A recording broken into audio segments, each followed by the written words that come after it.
room now if you are incapable of being quiet. Thank you. Good afternoon, everyone. My name is Joan Charity Oku, and I'm going to be the chair for this round. Welcome to the public speaking finals.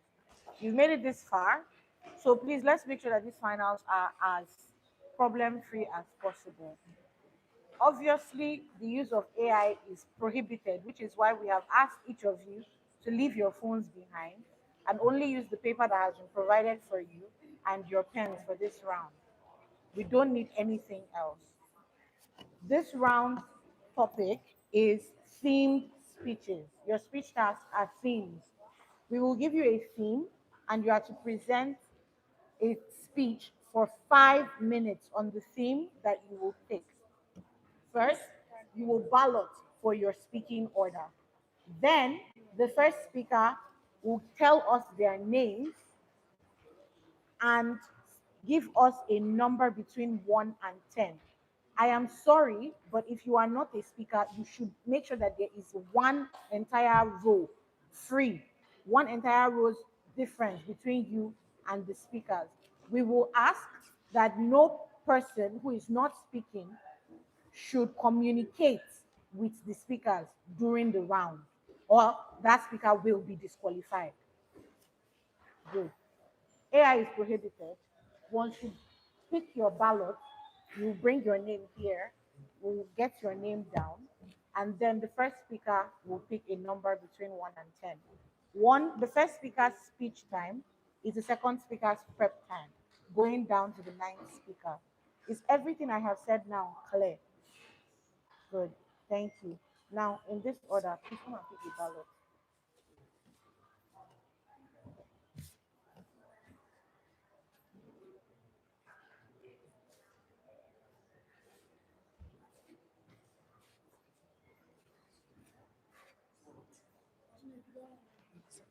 Six. Your full name, please. You are really learning this thing.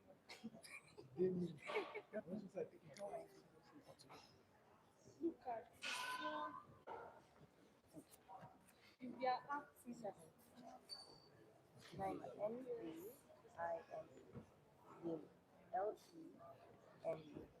Perfect.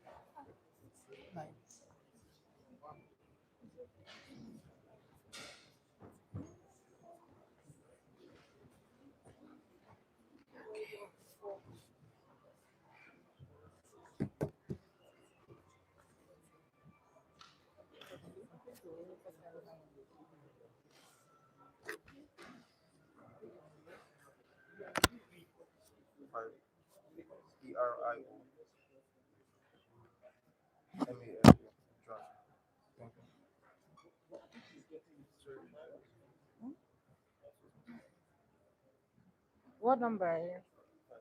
Please go and ease yourself and come back. Thank you. Full name. Okay, Tell me if I'm spelling it correctly. you Because are I think spelling I'm it not. right. RUQA Q-A-Y. YYAH. Abbas ABBAS hyphen Yusuf YUSUF.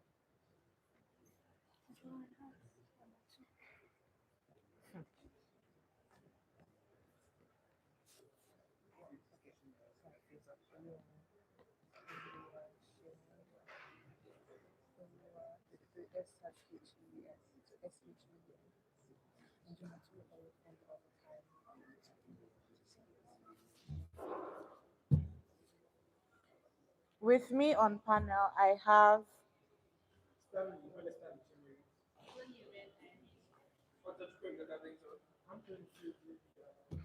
the speaking order is one. Please, you line up according to speaking order. So if I call your name, just move to the front. One, Rukaya Abbas Yusuf. Two, Joan Hart.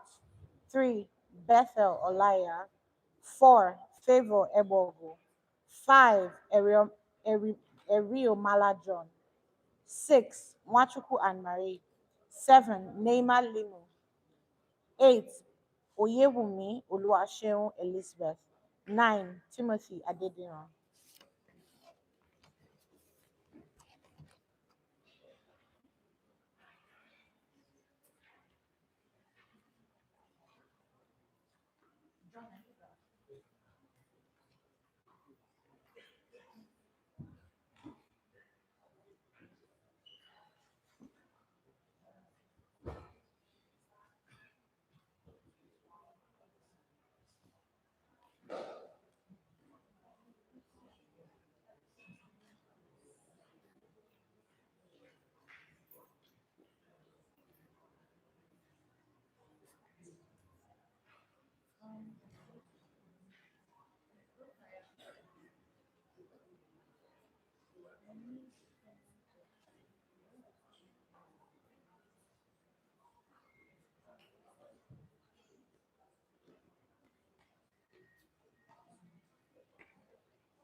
Your theme is seventh, the future of learning.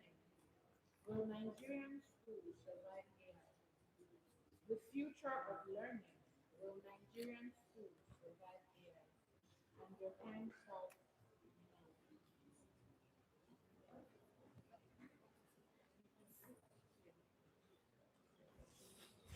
Please use the mic. She's pregnant. She's not speaking yet. Thank you. So that when you're saying that, she put seven. The future of learning. Will Nigerian schools survive AI?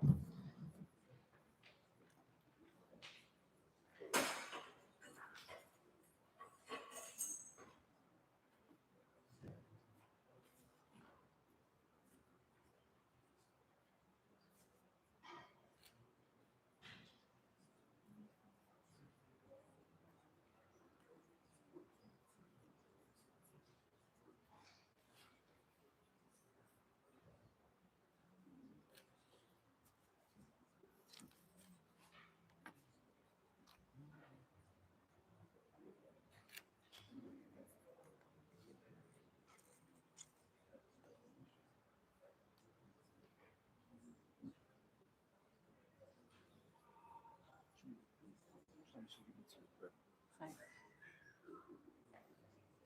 And then she has 5 minutes to speak. So when she's about to speak, the next speaker will come and pick her up.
Your time is up.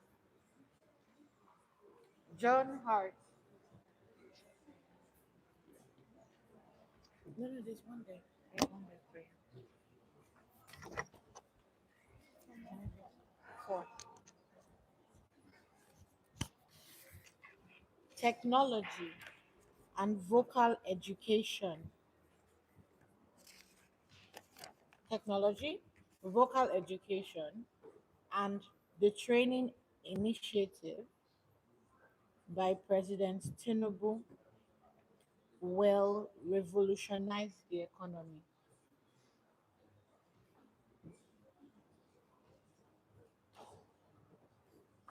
I'll repeat. Your theme is technology, vocal education, and training initiative. The training initiative by President Tinubu will revolutionize the economy. Vocational education, yes.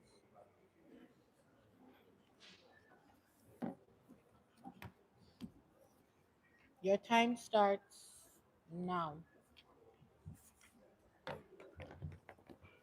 Absolutely. Here's a human sounding speech for your public speaking final speech. Would you like my help with anything else? I don't know about you, but I don't think it takes a genius to understand that Nigerians are good at one thing. We know how to abuse every single thing that comes our way. And this is sad, really, because AI, artificial intelligence, has always been a tool, not the master. But in the educational system today, we are all holding hands and standing around a casket at one big funeral. And who is dead? Creativity. Side by side, innovation. Rest in peace. Every single day, people get more basic, less creative, more boring. And that is the reason that you see people write on their sign out shirts, oh, this degree is dedicated to ChatGPT. I miss the time where you would actually have to think and to sweat, and your biggest competition was that child with a tablet that had access to the internet. I miss the day where your competition in class was Emeka, who for some reason always had two heads. But now, Breeze, Sora, Claude, they're all our enemies. They're rising and they're coming after us, killing off our creativity to the point that you can't even tell the difference between what is real, what is in your head, and what came from a screen after a few prompts. Will we survive? Ladies and gentlemen, we are at war. We are at war, and on the other end, we have a bunch of ones and zeros holding AK-47s and rivals. They're shooting at us. And the educational system has to survive it. Will we survive it? That's the question. Because every single day, it seems our defenses are getting weaker because we are not even trying. We're not even trying. AI detectors can be bypassed by AI. You tell it to make it sound humanized, and it does it for you. But at this point, we are losing. And until someone decides to pick up a shield, stand against the barrel of the gun that Claude is holding in our faces, the sword that Breeze is holding to your neck to stand against the knife, the dagger that these AIs are holding to your throat, then this educational system is not going to survive.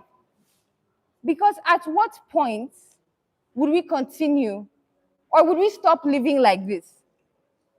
I miss the day where a child could sit and write a story, write a poem about a kangaroo that went to space and discovered the cure for cancer. Now they would type it in their chatbot and expect it to do the work for them. It's praises on stage, and we call it creativity. We need to win the war. 1 minute left. We need to wake up. Because every single day, it shows that we're fighting a losing battle. And the enemy stands on the other side. Whoever this enemy was sent by is clearly really smart because they convince you that they're helping you. But right now, that chatbot is your master, and you need to do anything to survive. Throw it away, delete the app. But ladies and gentlemen, we are at war. And if we don't take action, there is no way that we are going to win. RIP creativity. Thank you. Thank you very much for that fine speech. Bethel, Elia, Joan. Yes, yes, you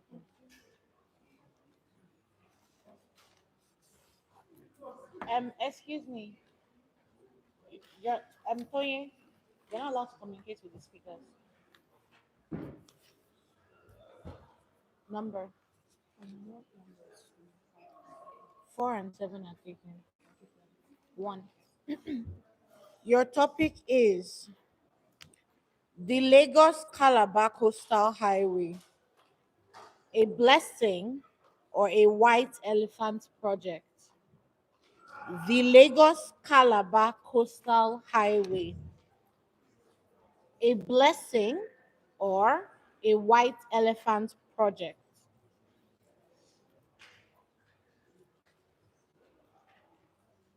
Your time starts. Oh, we can't give dedications. Sorry? Can we give dedications? Okay. Hi everyone. My name is Joanne. This is my second public speaking finals, and I would like to dedicate this speech to the people who have made public speaking in Nigeria very interesting. Because previously, public speaking wasn't seen as all that. Most debaters saw it as the Paralympics and all of that. But now it's been included in so many ways, and there has been so much innovation in the space. And I'm really grateful to the people making that possible. So shout out to every one of them.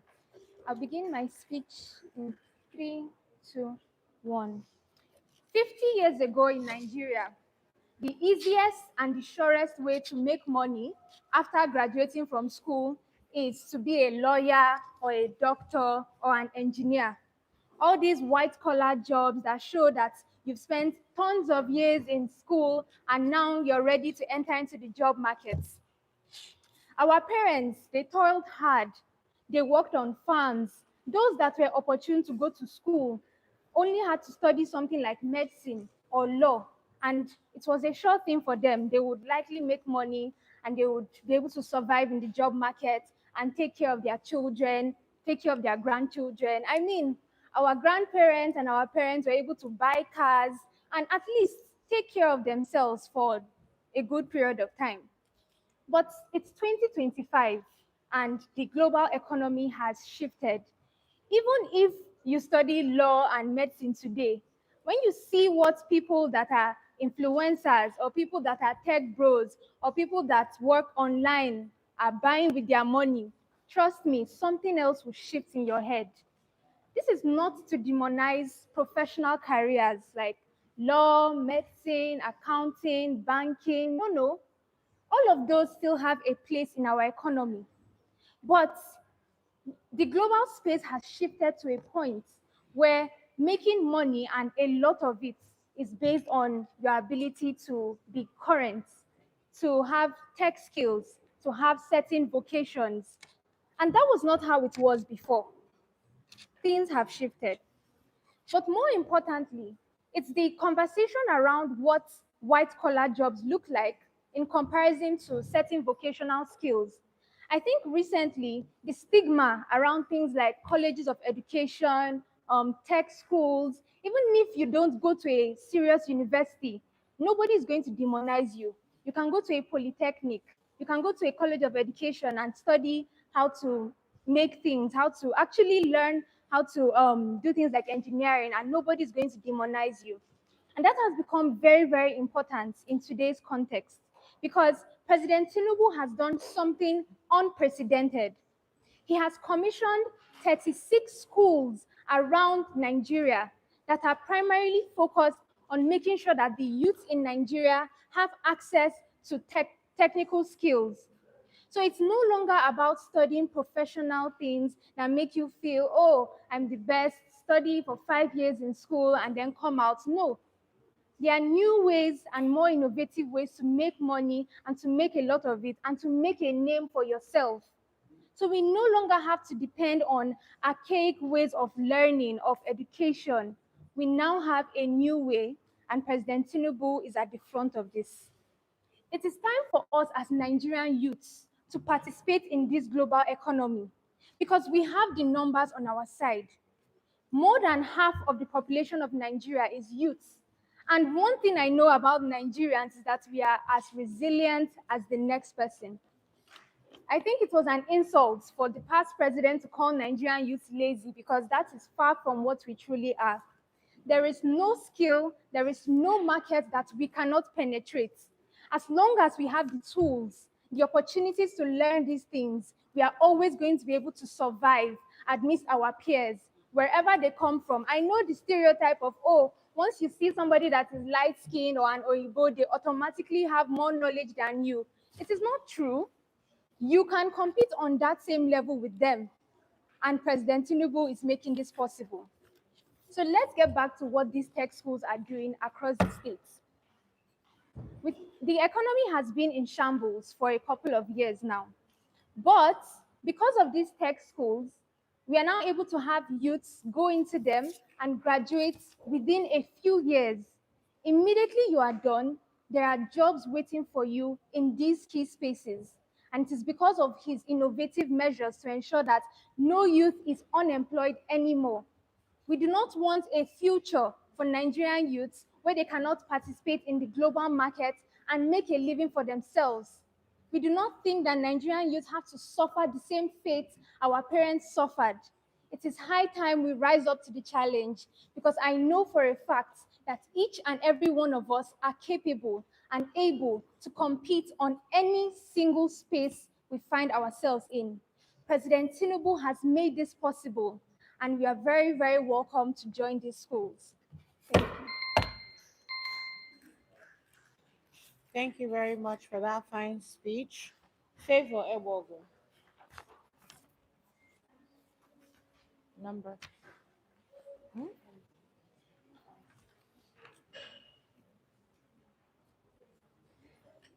Your topic is motherhood versus ambition. Can Nigerian women have both? Bethel, motherhood versus ambition. Can Nigerian women have both? Please excuse me. I'll be having a newscasting section, and Sorry? I'll be having a newscasting section, and I have a soundtrack on my phone. Can I get my phone? No, you're not allowed to use your phone.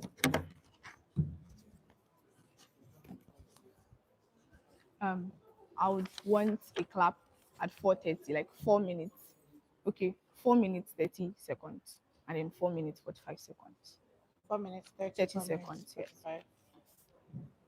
45.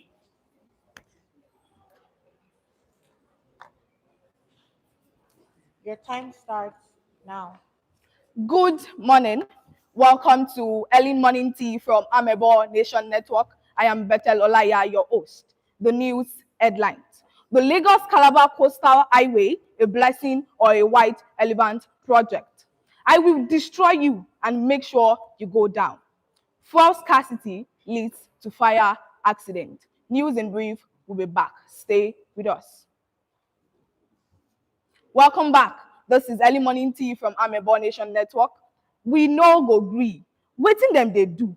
I think that's actually a very stupid project. Tinubu's government will stop bringing up coffins called project. It's a beautiful idea if we look at it very well. Well, we the people of Calabar will finally have a way to transport our goods and properties, goods and services without much cost. These and many more are the comments flying around since the major announcement by the federal government on the construction of the Lagos-Calabar Coastal Highway. The president, in his speech on the 26th of August 2025, announced that the contract of the construction of the highway has now been awarded to a federal contractor. This announcement spurred so many reactions and show of emotions from Nigerian citizens, as a lot of them believe that this is just something that we've always heard, another white elephant project. The Lagos-Calabar Coastal Highway Road has been left lying for over 15 years. Each government has made promises on how to repair this road, how to work on it, and ensure that the well-being of the people of Calabar is being put into consideration. But so far, we've not gotten anything aside what we have from this Tinubu's government. However, because of the consistent promise and fail we've had from different governments, the people of Nigeria find it so difficult to place their trust again in the promise made by the president in his speech. Yeah, we have two interviews from different parties. One from Mrs. Nwosu, a Calabar indigene. Good afternoon, Mrs. Nwosu. How are you doing? Oh, I am fine. Thank you very much, Bethel, for bringing me here to speak my mind. Okay, Mrs. Nwosu. So what do you think about this Lagos-Calabar Coastal Highway project? Well, to be very honest, I think it's a very, very good project because as a tomato seller that I am, I plant so many things and I want to take them to Lagos, but then I cannot even do this because of the so many problems that are on our road. I cannot carry my tomatoes to Lagos. Sometimes my tomatoes will spoil in the road and there is water everywhere. The driver will be very, very angry with me because of the big, big potholes where we get for our road. I don't feel they carry my goods and services, they go show for Lagos. I won't take do one. As for me, I think say this project now correct one. In fact, that's Saki to President Tinubu. Thank you very much, Mrs. Nwosu from Calabar. It was nice doing this with you.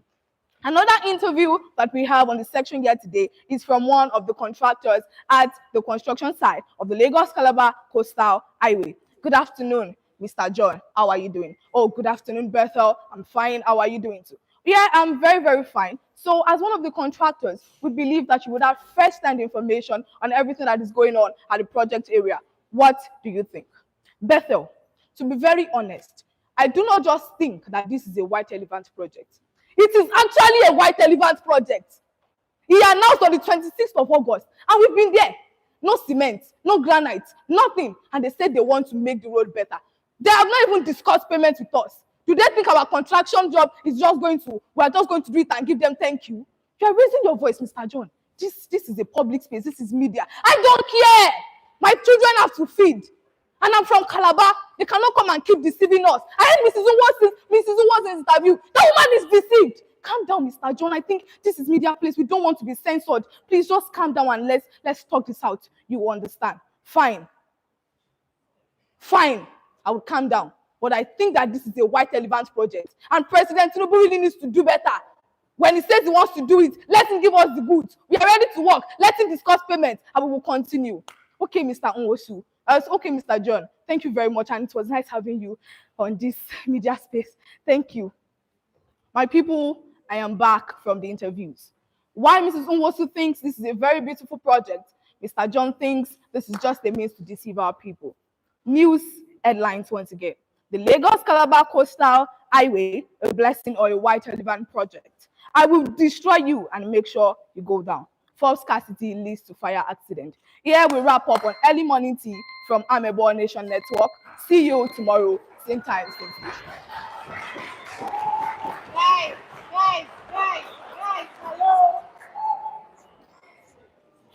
Please make use of your fingers. No clapping. Thank you. Please come forward. Be quiet.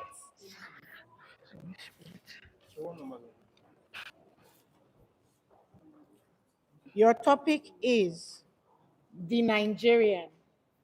Your topic is the Nigerian. And your time starts now.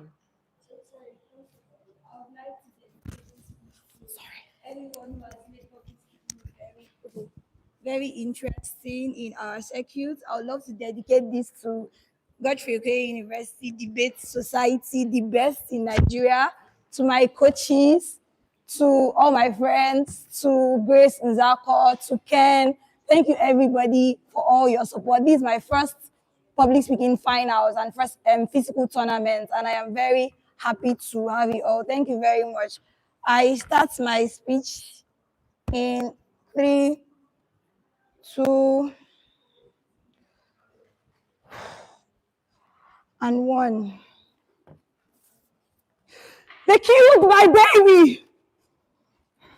Yes, you heard me. They killed my baby.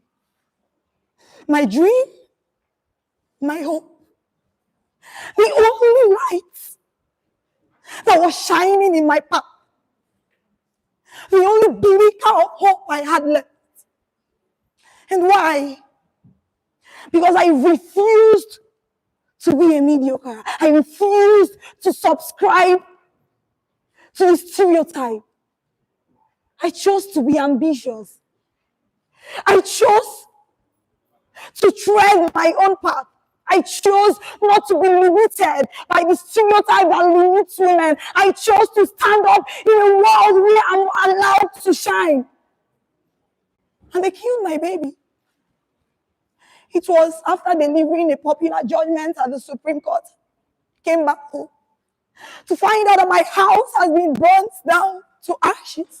My child and my nanny. What did I ever do? And instead of sympathy, I got, you dream too much. Why would you be a female lawyer and SAN in the first place? Who permitted you to dream so big? Who permitted you to aspire for so much? But I won't relent. Because they killed my ambition. They killed my hope. They can't have the last laugh. Because vengeance doesn't forgive nor forget. And mercy, he died with my child. Why should we stay in a country where women are not allowed to dream too big? Oh no, you can't have more money than your husband. That's a red flag. You can't dream so big. You can't be so loud in a world that is trying to shut you up. You're not permitted to do so much. You're a woman. Why? Why can't I be a lawyer? Why can't I be an SAN in a country decorated with so much? Why do I have to reduce my ambition? Because I am a woman. I won't relent. And I'm going to stand up and I will stand out. I will show up and I will show out. And for those who killed my baby, you all sat around there and watched them do their thing. You made no effort to save my baby. You wanted me to help myself, even when you knew you could help me. Just beware, because your streets will flood with blood. I will make sure that the hole and the loneliness you've created inside me are filled with your voices of terror. I can't let it go. And no, it is not going to stop my ambition. Welcome to a new dispensation. Because now, I'm not only going to be the ambitious Nigerian woman, I'm going to be one with a difference. Vengeance is of the Lord. Well, guess who was made in his image and likeness? Because I can't let it slide. You killed my baby. You watched her blood drip. You watched the house burn to ashes just because I wasn't there, just because I was a woman who dreamt too much. Get ready. I'm not letting it go. I'm not giving up.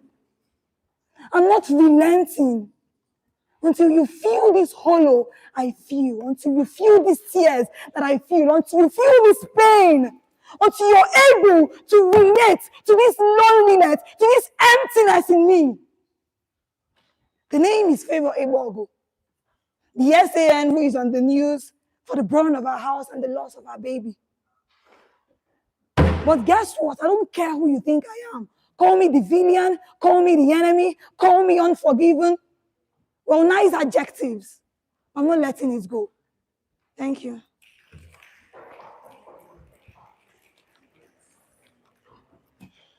All right. Thank you very much for that fine speech. 1, 4, 5, 6, and 7 are taken.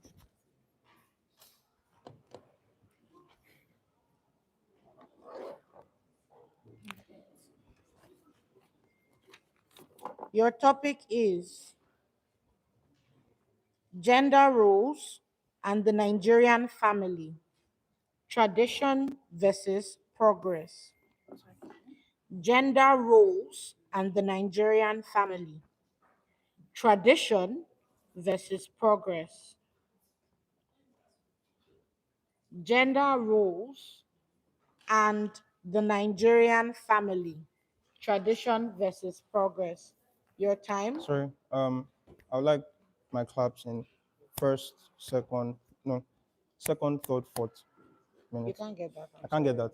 That's fine. But you can ask for anything from the fourth minute. Okay, so fourth minute, 4 minutes, 45 seconds. All right. Your time starts. No, I want to give. Okay. It's a pleasure to be here.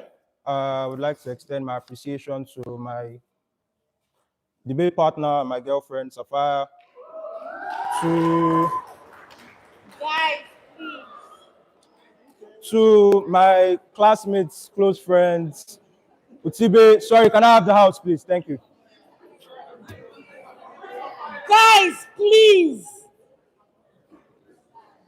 To my classmates and close friends, Utibe, Gerald, Nubuluwari, thank you for walking this journey with me.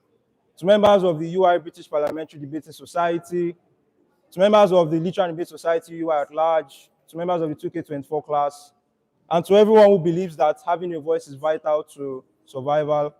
My parents, friends who might watch this someday, I did not forget you. Thank you. Now let's win this. Your time starts now. If you're watching this, it means they succeeded. They wiped out the entirety of the human race. I warned them. I told them in Aso Rock. I told them they should not have sent that missile. They should have waited. They said no, they would alter the planet and erase all of the global warming problems. They said it would be a one-fix-all solution. I traveled multiple times on my 50,000 naira salary, but they did not listen.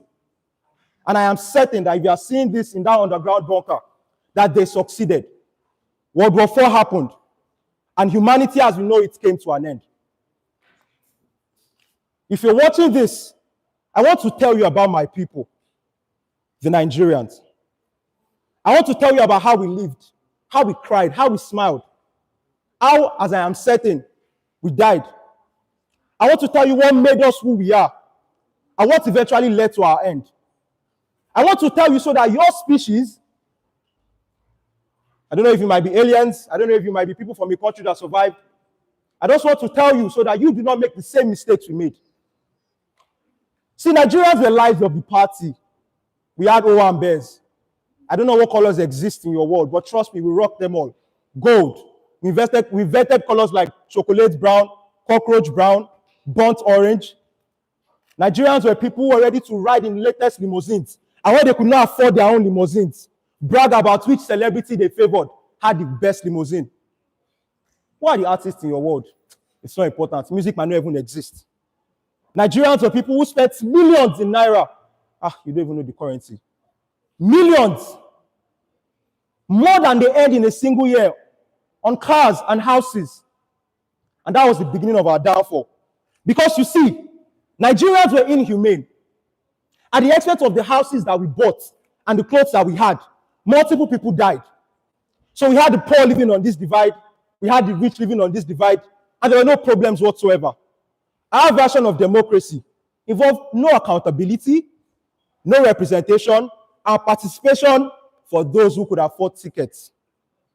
Nigerians stole. Nigerians killed. I don't know how the war turned out, but you see those mangled bodies that exist in a time of chaos? Yes, in my time, that's the reality. In places called Bono. You know what was even worse? Nigerians were people satisfied with chaos. It was not bad enough that we celebrated at the expense of penury. It was not bad enough that we butchered our own. We were okay with it. In my year, which is the year of 2098, we're having elections for two parties, and believe it or not, these are the same parties that we've had for the last 50-something years. But perhaps somebody preserved records. And if you go back to the year 1960, again, I don't know what time period you use, you would notice that in our very first elections, the founding fathers of my country, people like Nnamdi Azikiwe, Obafemi Awolowo, and Tafawa Balewa, that people claim, I don't know again how the records are in your word. Forgive me, I'm in a state of tension right now. I don't even know if this video will get to you. Those founding fathers were themselves corrupt and stole money. And so the version of our history that exists is a version that is fundamentally flawed. Which means even this version of the Nigerians I'm telling you is one that has never truly existed purely. You see, Nigerians were everything you can think of. Nigerians married to places like Australia, also married to places like Ghana. Nigerians became Nobel laureates, spoke against our government, and then years later stood with those same governments. The Nigerians in my time are Urobo, they are Yoruba, they are Igbo, they are Hausa, they are Fulani. They hate themselves, but they also hate others. Nigerians in my time are diverse to the point where we don't even recognize who we are. So we practice different religions in the aim of finding peace. We pretend that the hate we are so trying to remove does not exist. We copy what is present in the West, which, as I am certain, is responsible for the downfall of my world. Because my Nigerians stood against imperialism, but as I am very sure, failed. I can hear them coming. I'm just going to stop this video now and store into the bunker. But for you guys, in whatever year it is, whatever species you are, now that I think about it, if you are aliens, you might not understand English. I have just one word. On the last day of the earth, nothing else matters except death. Thank you.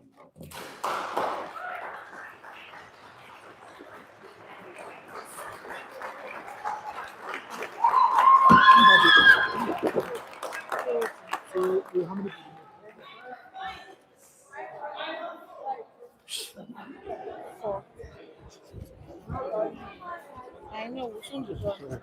Guys, next question, please. Lema, number 7. 7 is taken. 9 to 2. Okay, 2.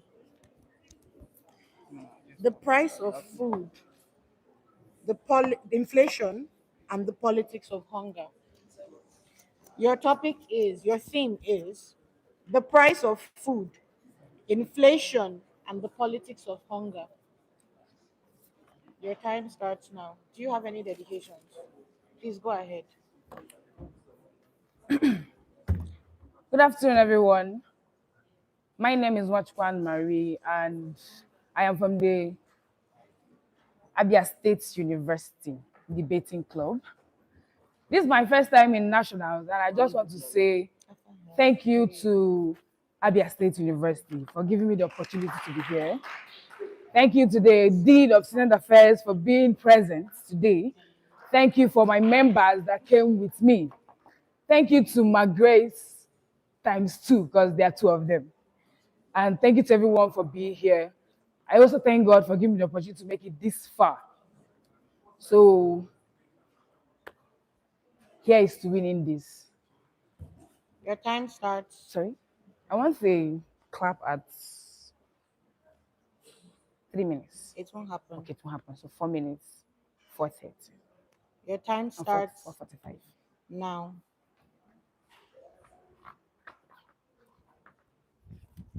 Mommy! Mommy, he beats me again! Mommy beats me again! Mommy beats me again! Tell me not to go back there. Mommy beats me again. Mommy, no, mommy. I mean, he beats me again now. Like he beats me. I don't see the bruises on my face. Mommy, see, he slapped me here. I should go back. I should go back there. Why? No, now, what do you mean? You will kill your daughter. Oh. You will kill your daughter. Oh. No, I'm not supposed to serve him now. I'm not his wife. I should give better me the other room. What do you mean? Mommy, come back. Mommy, where are you going to? Mommy, no. I'm following you. I'm following you. Where are you going to? Mommy, come back.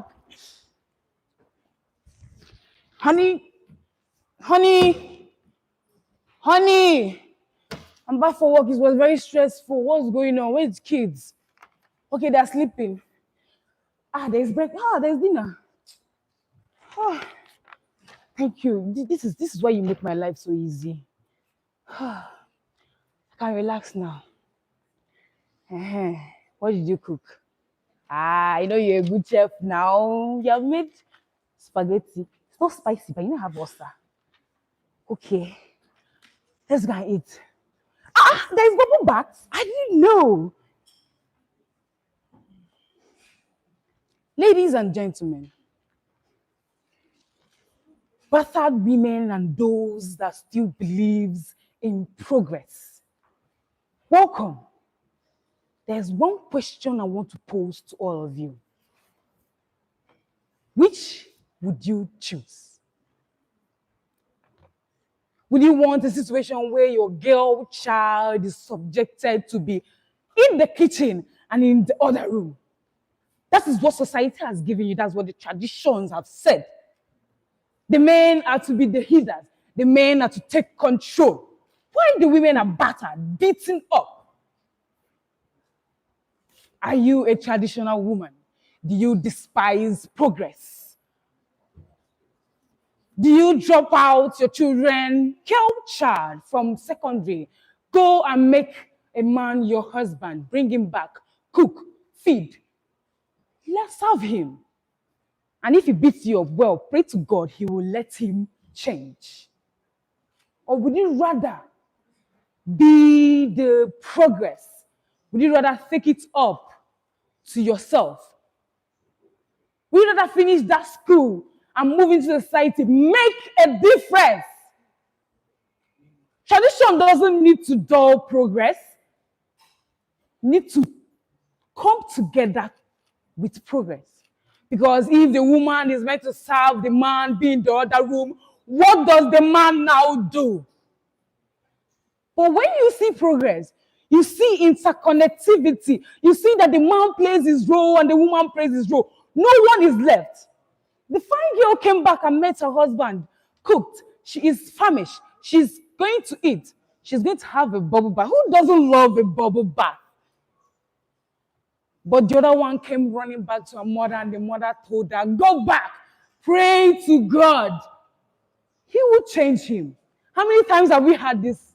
And how many times have we lost our females to this purpose? Very soon you will hear, or rather you will see, rest in peace, 27 years old. How did we get here? And how long will we continue staying here? Are you not tired of being beaten? Don't you want to come back to a room full of dishes, your children are far away, sleeping, and then you can enjoy your moment of peace? Are you not worthy of living that life? Does tradition has to restrict your progress? This is not just a mere communication I'm making to you. This is a fight that we need to make a movement. We need to tell the world that society does not limit us, tradition does not limit our progress. You ask what's the way forward. Just one. Speak up. We are women. Tell the other woman. She will move into society and tell the world. So, ladies and gentlemen, Be the voice we want to hear. Be the progress. Don't let tradition weigh you down. Thank you.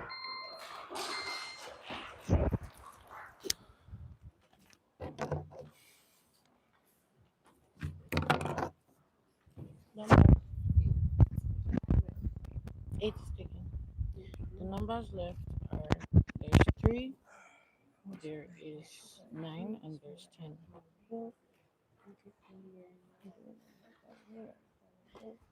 Does the Nigerian dream exist? Does the Nigerian dream exist? Your time starts now. Do you have any dedication? Just at 4 minutes, you can go like this. Do you have a dedication? Oh yes, of course I do. So 4 minutes and 4 minutes, 30 seconds. Okay. Good morning to one and all present here today.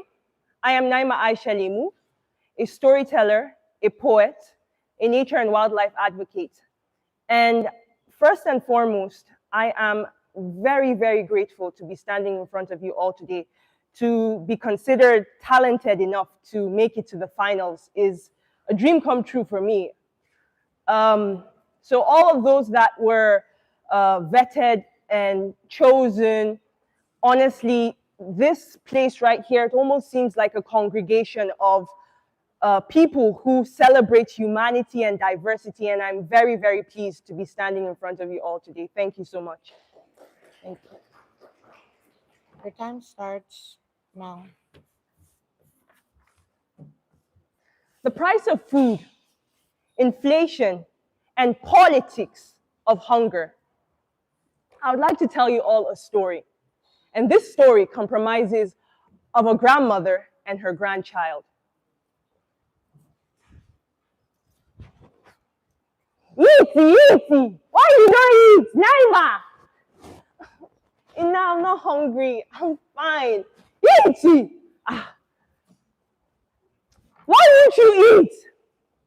My grandmother, regardless of how expensive the cost of bread was, would always force her grandchildren to eat, regardless of the financial strain on her.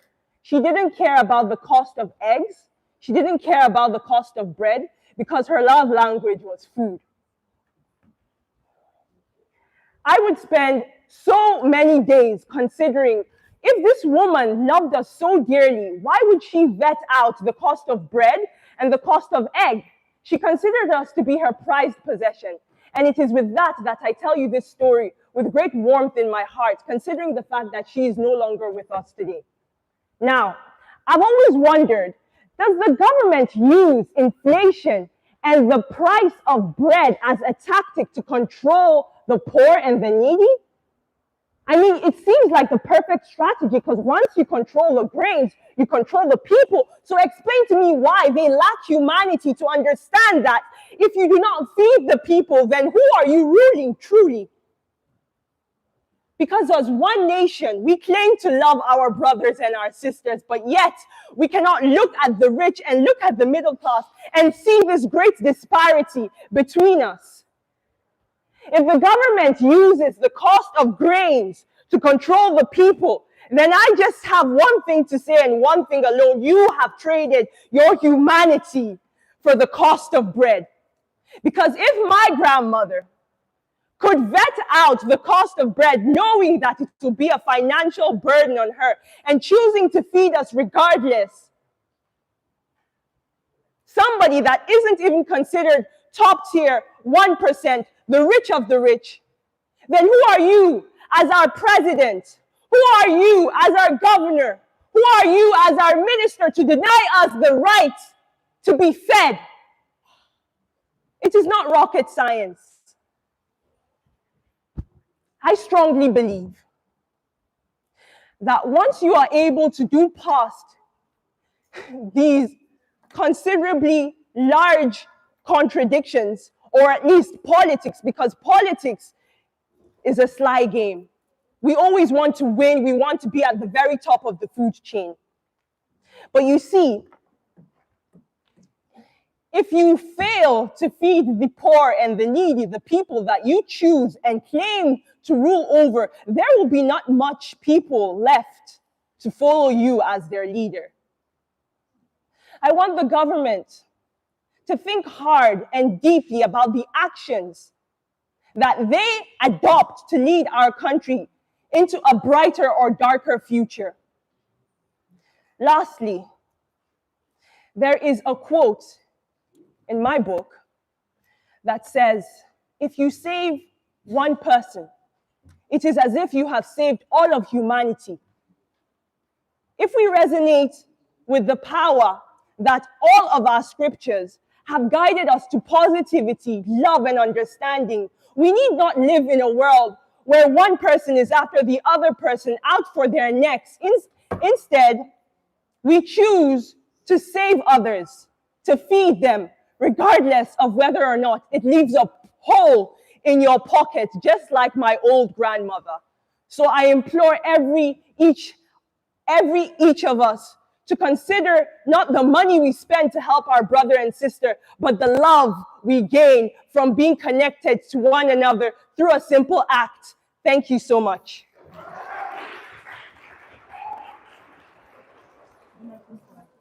Ooh. Thank you very much for that fine speech. Timothy Adedion. Thank you. Numbers. You have numbers 3 and 10. Number 3 and 10. Mm. I'll take 10. Justice in Nigeria for the rich, the poor, or no one at all. Justice in Nigeria for the rich, the poor, or no one at all. Do you have dedications? Yes, I do. All right. First, your time. I would like a 4-minute clap. That's it. Just And four. then- And then 4 minutes 30 seconds. 4 minutes, 30 seconds. Yes. Hi everyone.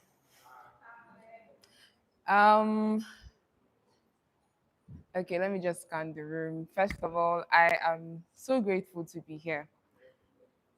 I didn't think I was going to make it here. And despite all the multiple crash outs and cries, some people stood by my side. First off, UILDC, I love you guys.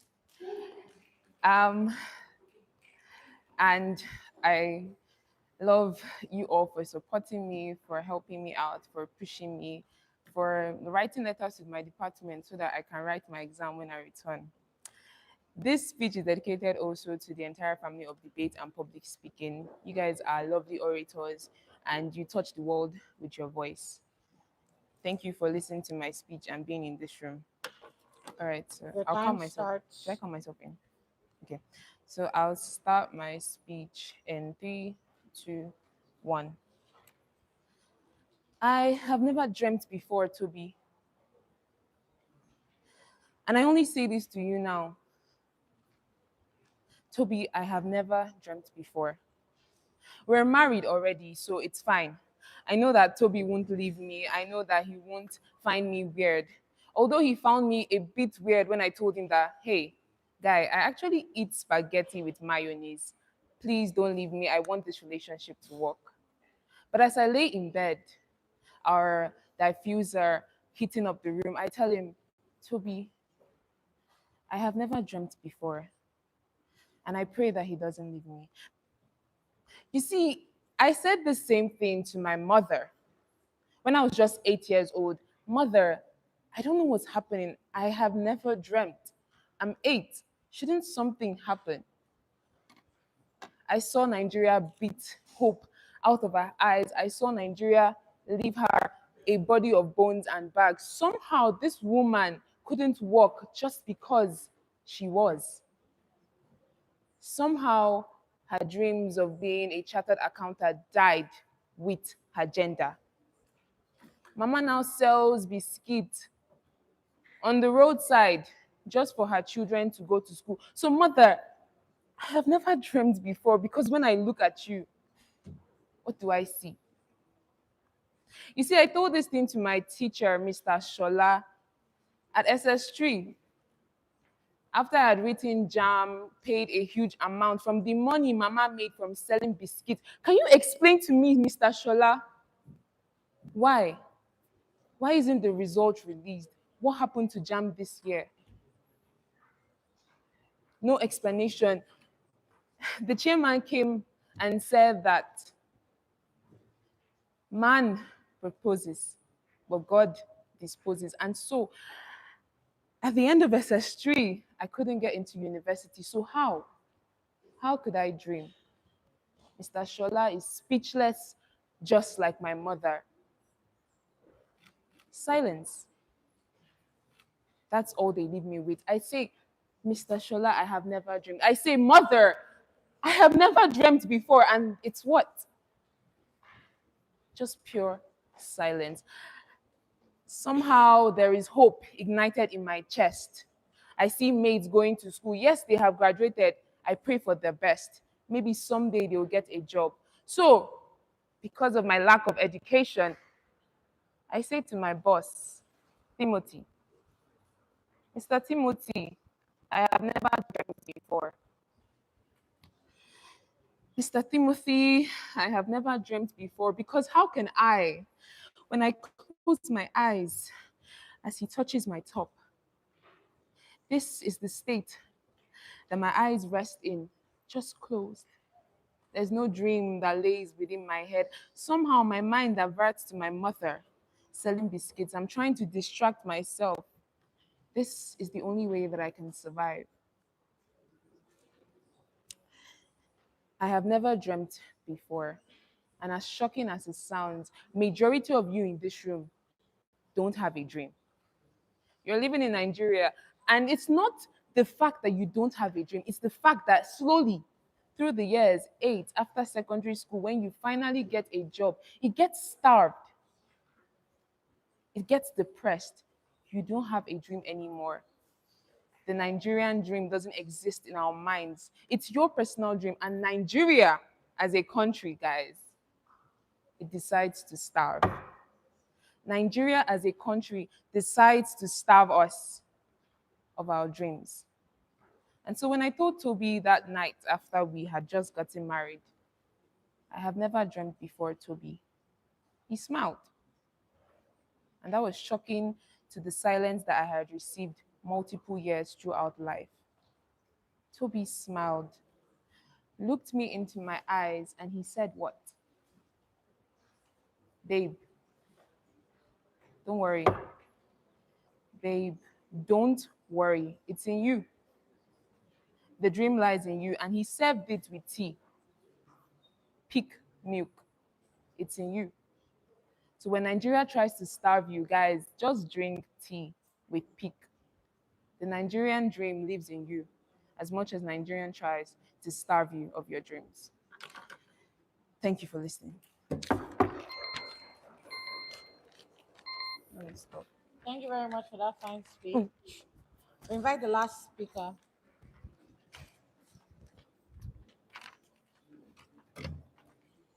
Do you have a dedication?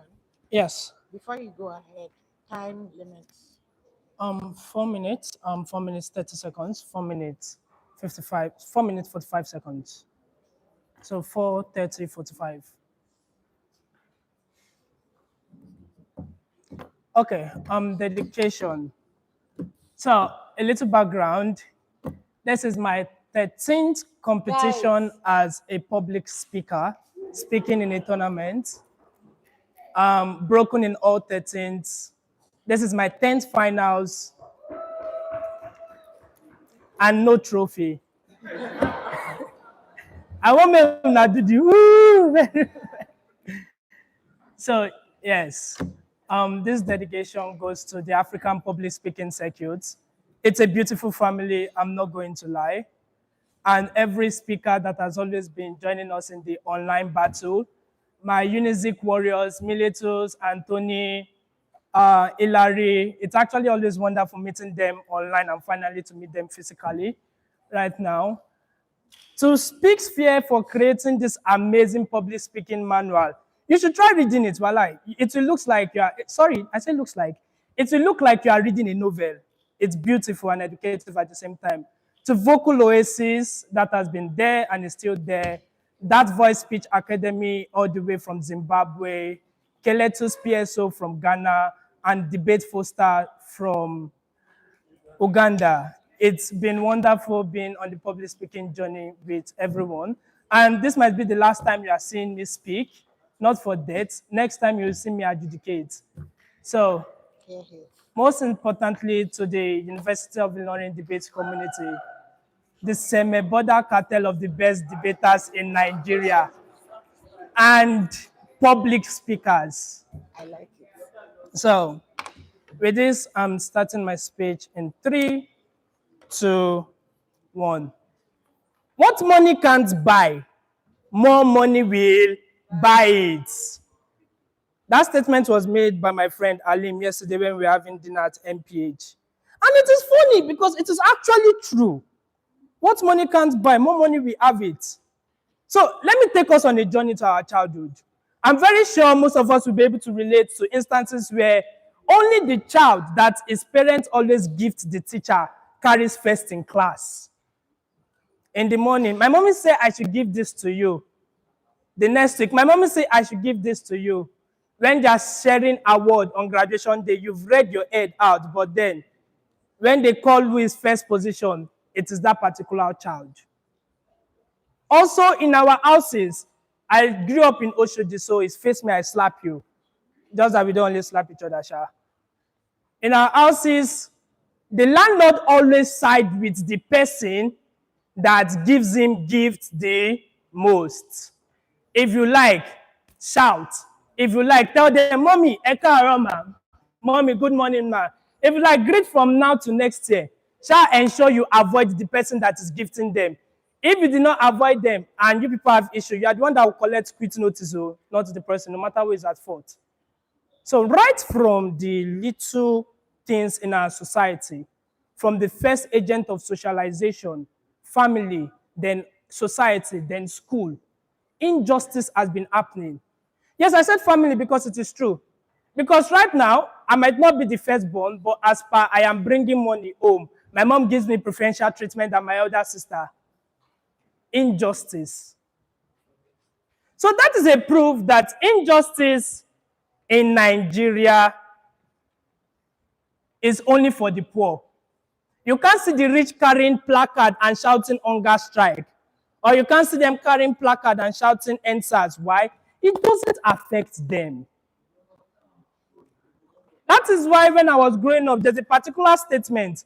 Now, person will get money, they go police station. Because if you fight, if they're the one that look for trouble, they will go to the police station before you. And police will come and arrest you, won't even hear anything you are saying. That is injustice. It has so many names. We call it cheating. We call it favoritism. We call it nepotism. General word we use for the government, corruption. That is still injustice either ways. And it's very bad. Why? Because we just overlook it and see it as normal.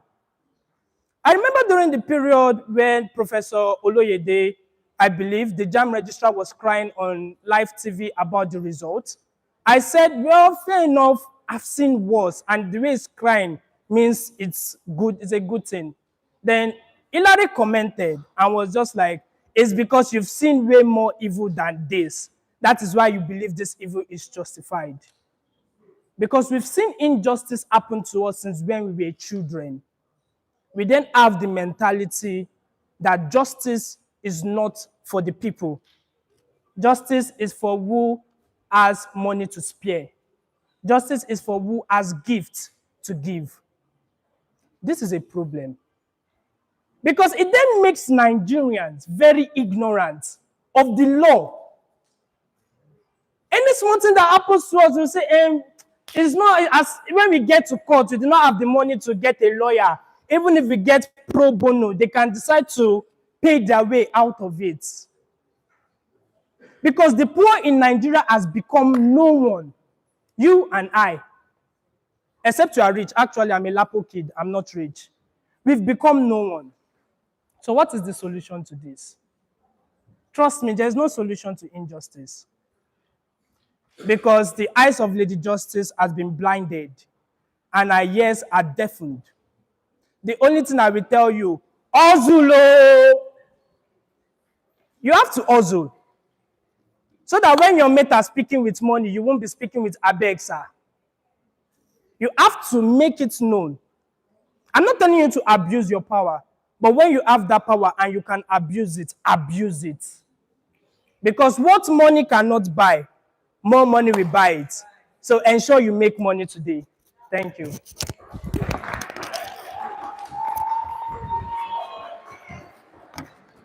We are done. All right, guys, please, if you are participating in the, if you participated in the debate semi-finals, open semi-finals, and you're eligible to go, just come forward, please, so we can start the finals right away. Balance. They do.